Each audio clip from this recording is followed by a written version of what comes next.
Buenos días, jóvenes.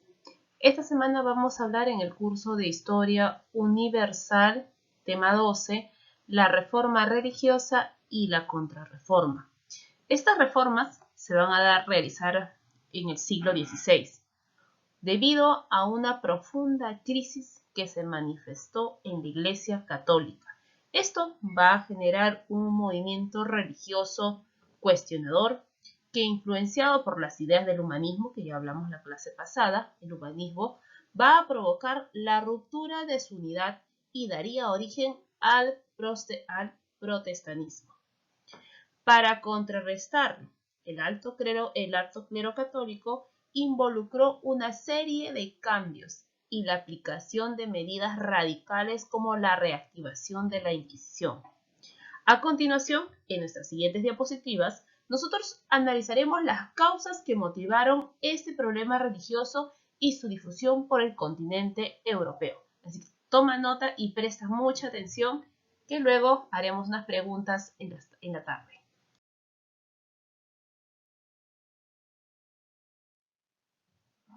En esta diapositiva nosotros vamos a hablar un poco acerca de las reformas protestantes. Entre las causas de estas reformas vamos a mencionar a la corrupción del alto clero.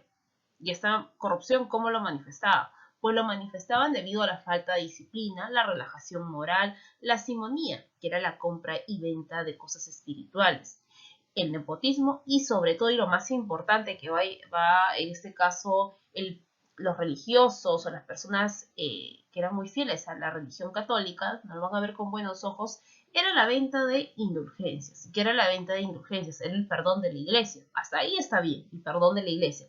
Pero te perdonaba dependiendo qué tanto tú aportabas para la iglesia. Entonces ellos vendían sus perdones. Entonces esto también perjudicó muchísimo a la iglesia. Luego tenemos el conflicto sobre los puntos doctrinales. Nosotros sabemos que la Iglesia Católica, la máxima autoridad era el Papa. Entonces, no era buen visto, no estaba bien visto por otros países, quienes proclamaban nuevas ideas que no concordaban con la doctrina tradicional católica, como por ejemplo la oposición nacionalista que existía entre Alemania contra Roma, que no la considera un lugar adecuado para ser la sede del papado. La siguiente viene a ser la nueva moral de la burguesía, que en este caso la burguesía buscaba tranquilizar su conciencia ante la acumulación de bienes, el interés o la usura, encontrando protección en las nuevas doctrinas, actitud crítica, racionalista, teólogos y artistas, tales como Bucero y Durero. En la última, nosotros podemos, en la última causa, indicamos aquí la oposición de los príncipes alemanes a la autoridad del emperador de Carlos V, quien tras la dieta de Worms, como ustedes saben que fue firmada en el año de 1521, y la dieta de Spira en 1529, tuvo que aceptar la libertad religiosa de las protestantes en Alemania a través de la paz de Habsburgo, por lo que cada súbdito debía tener, en este caso, la religión de su príncipe. O sea, que tú tenías, si tú estabas en un país X, y en este caso el príncipe, ¿no?, o el monarca de ese país era de una religión, imaginemos, protestante, entonces tú, por más que seas católico, tenías que aceptar la religión de tu príncipe, esa era tu obligación, ¿no?, de acuerdo a las dietas que se había firmado. Esas vienen a ser las principales causas de las reformas protestantes. Ahora estudiaremos quiénes son los precursores de esta reforma. Bueno, tenemos aquí, ¿no?, el número 1 tenemos a John Wycliffe. Es un teólogo inglés, fundador del movimiento conocido como los Lardos. Fue el primero en plantear la libre interpretación de la Biblia, traduciéndola de latín, al idioma de su nación, ¿no?, en este caso inglés. Luego tenemos a Jan Hus, también es un teólogo, filósofo y predicador checo. Tradujo la Biblia al checo, siendo condenado a la hoguera en el Concilio de Constanza en el año de 1415. A sus seguidores se le conoce como husitas. Al siguiente precursor tenemos a Girolamo Savonarola, que es un religioso florentino de la orden dominica, se enfrentó a la familia Medici. ¿Te acuerdas de la familia Medici? Habíamos hablado también, acusándolos de corrupción, y luego al Papa Alejandro VI, que le valió la excomunión y fue condenado también a la hoguera. La reforma, nosotros sabemos que la reforma, ¿dónde se va a iniciar? Se inicia ¿dónde? En Alemania, ¿cierto? En Alemania, y en este caso, esta reforma protestante, como ya indiqué, fue iniciada en Alemania. ¿Por qué monje? Por el monje agustino Martín Lutero, ¿no es cierto? Martín Lutero, ¿y qué es lo que hizo Lutero? Pues en la puerta de la catedral de Wittenberg, en el año de 1517, el 31 de octubre de 1517, coloca sus 95 tesis en contra de ciertos aspectos de la doctrina religiosa, y especialmente negando la validez de las indulgencias dadas por el Papa León X. La reforma luterana se fundamentó en los siguientes principios. ¿Cuál fue? Tenemos el primer principio, que viene a ser la salvación por la fe. La religiosidad de la persona se basa en su relación con Dios, a través de una fe intensa y sin la intervención de la Iglesia. El purgatorio no existe y las indulgencias no sirven para redimir las penas debido a los pecados. El siguiente principio viene a ser el sacerdocio universal. El creyente puede salvarse por su fe y convertirse en su propio sacerdote. Por tanto, se invalidan los sacramentos impartidos por los sacerdotes, la intersección de los santos, entre otros puntos. El siguiente viene a ser la autoridad de la Biblia. Se rechaza la tradición de la Iglesia y se reconoce a la Biblia como la única fuente de inspiración cristiana. La interpretación de la Biblia queda a cargo de la conciencia individual de cada creyente, la libre interpretación de la Biblia. Asimismo, la doctrina de Lutero negaba también, ¿no?, con obvias razones, la soberanía del Papa y la jerarquía episcopal. Eliminó las órdenes religiosas, el culto de las imágenes y redujo el número de sacramentos a bautismo, o sea, solo era importante el bautismo y Eucaristía. A ver qué piensas tú. Estamos hablando de un tema quizás un poco polémico acerca de la religión. ¿Tú estás de acuerdo con el pensamiento de Lutero, ¿no?, con estos principios, ¿no?, estos tres principios que nos habla él acerca del por qué la Iglesia tenía tanto poder, tanta autoridad, y por qué hacía una venta excesiva de indulgencias? A ver, piensa, y luego en la tarde te preguntaré qué piensas acerca de Lutero. ¿Comparte su idea?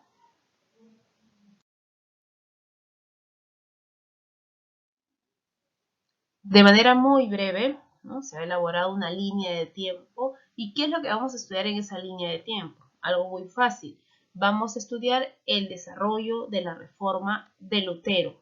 Va a empezar este desarrollo, esta reforma luterana, en el año de 1517. A ver, tú que eres un genio, ¿qué pasó en ese año de 1517? A ver, recuérdate. Muy bien, por ahí te has acordado, muy bien, te has iluminado.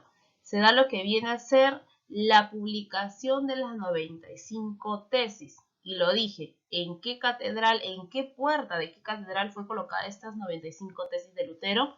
Muy bien, fue realizado en la catedral de Wittenberg. En el siguiente año, bueno, no siguiente año, en los años posteriores, en el año de 1520, ¿qué suceso se va a dar en 1520? Pues en 1520 se va a dar la excomunión de Lutero, ¿no? Recuerda que él, a través de estas 95 tesis, iba en contra de la Iglesia, sobre todo en contra del Papa. Pues en el año de 1520 se gana lo que viene a ser la excomunión, ¿no? ¿Y quién lo va a excomulgar? Pues lo va a excomulgar el Papa León X a través de una bula. Esa bula se llama Exsurge Domine. A través de esa bula es excomulgado Lutero. En el año de 1521, el año siguiente, a ver, se da lo que viene a ser, y lo has escuchado quizás, la dieta de Worms. ¿Y qué significa la dieta de Worms? Es donde Carlos V exige a Lutero que se retractase acerca de sus ideas. y al negarse, en este caso Lutero no va a aceptar, fue condenado al destierro. Es ocultado por sus partidarios en el castillo de Wartburgo. Ese castillo pertenecía en este caso al príncipe Federico III de Sajonia. En el año de 1522 va a estallar la revuelta de los caballeros. Esto va a estar dirigido por Ulrich von Hunter y Franz von Schiskingen, quienes pretendían la difusión de la nueva fe y la defensa de las libertades germánicas. Lutero se negó a apoyar a estos caballeros, ¿no? A Ulrich y Franz. En el año de 1524 va a estallar una guerra. Esta se llama la Guerra de los Campesinos. Va a estar liderada por Tomás Mürzer. Se plantea reivindicaciones económicas, sociales, religiosas y políticas a través del Manifiesto Bermejo. Lutero se opuso a este movimiento publicado contra las hordas homicidas y saqueadoras de los campesinos. Fueron derrotados en Frankenhausen en el año de 1525. En el año de 1529 se va a dar la famosa dieta de Spira. Esta dieta decretó una serie de medidas que se oponían al desarrollo de la religión reformada. Ante esta situación, los luteranos protestaron contra las resoluciones emanadas. Por ello surge el apelativo protestante, para identificar a los que profesan las nuevas doctrinas. Entonces ahora ya sabes por qué se llama Reforma Protestante. En el 1530 se da lo que viene a ser otra dieta, la dieta de Augsburgo, donde Felipe expuso la llamada Confesión de Habsburgo, considerada la partida de nacimiento de la Iglesia luterana. En ese año nace formalmente una nueva iglesia. ¿Qué iglesia? La Iglesia luterana. En el año 1500, al año siguiente, 1531, se da la liga, en este caso, la liga de Esmalcalda. ¿En qué consistió? Pues los príncipes y nobles luteranos, bajo el impulso de los príncipes electores Juan de Huse y Felipe de Huse, van a conformar la liga Esmalcalda. En este caso, aliándose militarmente ¿contra quién? Contra el rey Carlos V. En el año de 1547 se da entonces la batalla de Mulver. Carlos V logra una victoria. ¿Con qué liga? Con la liga Esmalcalda. Recuerda que esta liga se juntan los príncipes para derrotar a Carlos V. Pero Carlos V los derrota en la batalla de Mulver. En el último año, en el año de 1531, tenemos una paz. La paz de Habsburgo, ¿no? Esta paz de Habsburgo es donde Carlos V establece la libertad religiosa. En este caso se va a considerar este acontecimiento como el triunfo del luteranismo. Entonces esto viene a ser una pequeña línea de tiempo acerca de los puntos o los sucesos más importantes durante la reforma de Lutero.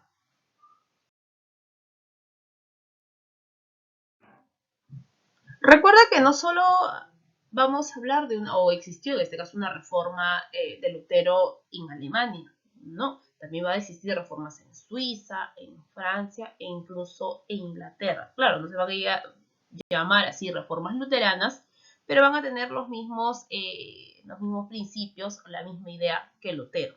Por ejemplo, tenemos aquí a la reforma en Suiza y Francia. A esa reforma se va a llamar la reforma calvinista. ¿Por qué? Acá tenemos a su representante, Juan Calvino, que es un teólogo francés que estableció un estado teocrático en Ginebra. Es el principal representante de esta reforma, por eso se le llama la reforma calvinista. Luego tenemos otra reforma, que viene a ser la reforma anglicanismo. Esta reforma va a ser dada en Inglaterra y va a tener como su creador, aquí tenemos a este rey llamado Enrique VIII, creador de la iglesia anglicana. Entonces vamos a hablar de cada uno de estas reformas. Vamos a iniciar con el calvinismo. ¿Cómo se da? A partir del año de 1528, triunfó en Suiza una doctrina muy semejante a la de Lutero, que predicaba inicialmente por un sacerdote de Zúrich llamado Ulrico Zwinglio. Sin embargo, fue el francés Juan Calvino quien difundió en Suiza una doctrina más radical que el luteranismo. Se extendió rápidamente por Francia, Holanda, Inglaterra, Escocia, Polonia y Hungría. La mayor novedad del calvinismo se encuentra en la doctrina de la predestinación. El destino de cada hombre está prefijado por Dios y por consiguiente las acciones del hombre resultan inútiles en orden a su salvación y a su condenación. O sea, ¿qué quiere decir? Que aquí para que un hombre sea perdonado no depende del hombre, sino depende de quién, de Dios. Entonces aquí el poder del Papa, ¿no? Supuestamente si el Papa es el que te puede perdonar, te puede, en este caso, algún pecado malo que has hecho, entonces el Papa no tiene poder, ¿no? Eso es lo que significa para esta reforma. La prosperidad en los negocios, en las riquezas, eran para Calvino un signo de que el hombre que gozaba de ellas estaba predestinado a la salvación. Estas ideas alentaron el desarrollo de la economía capitalista, impulsada por los burgueses.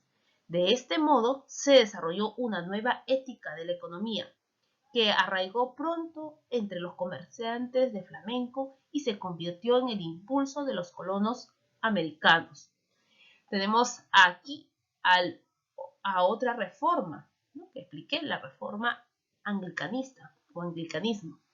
Esta reforma se va a iniciar en Inglaterra con un carácter de cisma cuando el rey Enrique VIII rompió con Roma en noviembre del año de 1564 y ante el Parlamento inglés el rey, mediante el acta de supremacía, se declaró el jefe de la Iglesia Nacional en Inglaterra, la Iglesia Anglicana.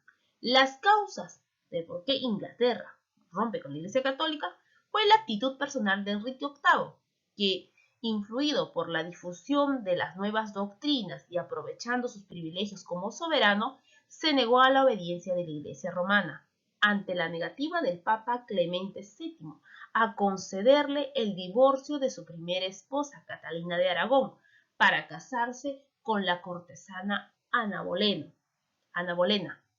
Las tensiones entre la burguesía y el clero, que fueron aumentando por la supresión de los monasterios, la secularización de los bienes y su adquisición por la burguesía, luego de un intento fallido por restablecer el catolicismo por parte de la reina María I, apodada la Sanguinaria, se consolida y se oficializa el anglicanismo en el acta, ¿no? En un acta llamada el Acta de Uniformidad en el año de 1559, promulgada durante el reinado de Isabel I.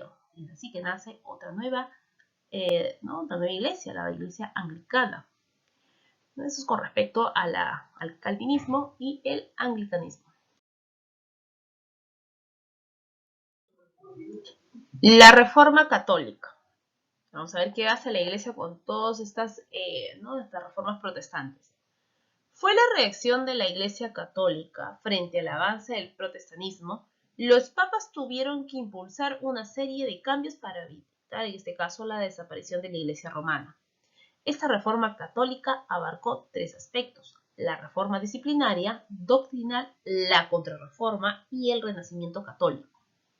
A través del Concilio de Trento, que tenía como objetivo combatir la corrupción en la Iglesia Católica, para lo cual se convoca a un concilio universal en la ciudad alemana de Trento. Este concilio fue convocado por el Papa Paulo III en el año de 1545 y luego de constantes interrupciones culminó en el año de 1563. Fue el principal órgano de la reforma de la Iglesia. Entre sus principales acuerdos destaca la ratificación de la autoridad papal. El Papa tiene el poder absoluto en la Iglesia Católica. Se va a reafirmar la reafirmación de la Biblia y la tradición como fuente de dogma católico. se rechaza la predestinación de... ¿Quién hablaba de la predestinación? ¿Quién? Calvino, ¿no es cierto? Luego se definieron los mecanismos de formación de los sacerdotes, los llamados seminarios, y se va a dar la reafirmación de los 7 sacramentos. O sea, que los 7 sacramentos para los católicos es obligatorio. Luego tenemos el siguiente punto, que viene a ser la contrarreforma. ¿Y qué era la contrarreforma? Pues la contrarreforma, el objetivo era combatir el protestantismo. Esta lucha fue dirigida principalmente por la Compañía de Jesús, fundada por Ignacio de Loyola y reconocida por el Papa Paulo III. Los jesuitas organizaron la nueva evangelización del mundo a través de misiones y la educación. De otro lado, se restableció y se reorganizó la Inquisición en el año de 1542, orientada a la persecución de los herejes. Por la misma época, se confió a la Orden del Santo Oficio la censura de los libros. El objetivo era impedir las críticas e ideas peligrosas contra la Iglesia Católica. En el año de 1564 se publicó el primer índice de libros prohibidos, el Index. Y por último, tenemos el Renacimiento católico. Fue un periodo de reactivación de la Iglesia Católica que la llevó a un nuevo crecimiento en el siglo XVII. Destaca la labor de los papas Pío VI, Sixto V, Gregorio XIII. Entre los logros más importantes de este Renacimiento católico destaca la reafirmación de la Vulgata, que era la Biblia escrita en latín, y la culminación de la Basílica de San Pedro en el año de 1626, que es el símbolo de la restauración católica. Entonces, estos vienen a ser todo con respecto a las reformas, ¿no? A la reforma protestante y a la reforma católica. He dejado, ¿no?, un video, un enlace en la plataforma para que puedas conocer y saber más acerca de este tema. No te olvides dejar tu nombre, tu comentario en el video para tomar en cuenta al momento de la evaluación. Muchas gracias, eso sería todo y no te olvides resolver tu libro. Nos vemos, cuídate.